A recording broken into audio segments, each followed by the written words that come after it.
The Gaumont Regent's Park, or Camden Town as it was more usually called, was a functional building. The facade, although rather narrow as it was only one shop wide, was quite attractive. The tall sign advertising the current programme had interchangeable letters that stood out against the decorative neon lighting and was a prominent feature. The Gaumont name, spelt vertically, was repeated on the opposite face and could be clearly seen when passing either up or down Park Street. The side elevation on Arlington Road had an imposing mansard roof surmounted by Spanish tiling. 4 double swing glass doors gave access to a luxuriously appointed vestibule. In the centre of the terrazzo floor, relieved by mosaic bands, was the paybox. The walls had been treated with hardwood panelling and strips of blue beading. This panelling extended part way across the ceiling on each side and formed troughs, which concealed the indirect lighting. These troughs extended down to the passageways on either side of the central staircase. The passageways gave access to the stall's foyer. Glass bowl light fittings were in the centre of the vestibule ceiling. A new treatment had been given to the walls of the stall's foyer. The wall plaster had been grained and varnished to look like whitewood panelling, and was further enhanced by a fluted gold and blue frieze at the top of the walls. A thin strip of neon lighting was set in a 9-inch slot in the middle of the ceiling.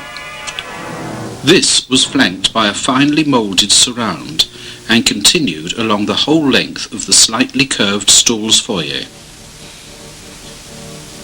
The balcony foyer was very spacious and decorated in bands of shaded rose. 6 pendant glass light fittings provided soft illumination, while at the top of the 2 pillars supporting the circle, floodlighting added to the general illumination. In the cafe, the walls had a beige and blue sprayed motif on them.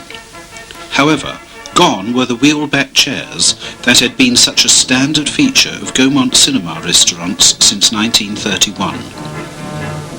The principal feature of the auditorium was the stepped ceiling.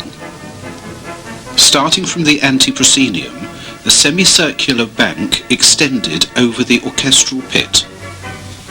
Another semicircular bank terminated at the balcony balustrade, while a third finished halfway over the circle. These were arranged like giant steps, and each was provided with 2 suspended glass light fittings.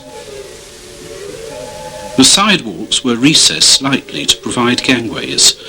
Flanking the proscenium were floodlit grilles, on each side of which were thin, fluted columns.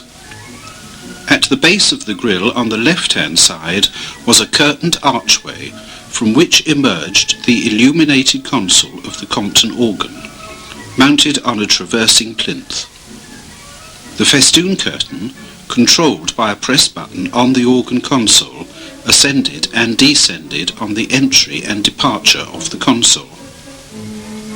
This Compton 4-manual 10-rank organ with Melotone was opened by Terence Casey.